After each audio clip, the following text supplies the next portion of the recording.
কবি নজরুল ইসলামের একটা কথা ছিল কিংবা একটা লেখা এরকম ছিল, আমি জানি চিরজীবন আমাকে কাঁদতে হবে, কারণ আমি যে তোমাকে চেয়েছি।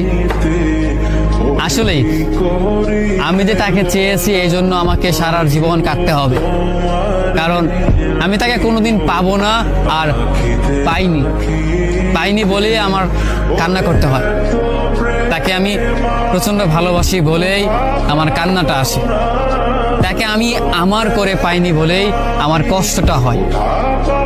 কবি নজরুল ইসলামের লেখাটা খুব দারুণ ছিল। আসলেই তাকে পাইনি বলে আমাকে সারা জীবন কান্না করতে হবে। যদি সে আমার এই ভালোবাসাটা বুঝতো, আমার এই অসীম ভালোবাসাটা বুঝে আমাকে একটু বলতো যে আমি অন্যদের মতো কখনোই তোমাকে ছেড়ে যাব না, তাহলে বিশ্বাস করুন পৃথিবীতে হয়তো আমার চাইতে সুখী মানুষ আর কেউ হতে পারতো না।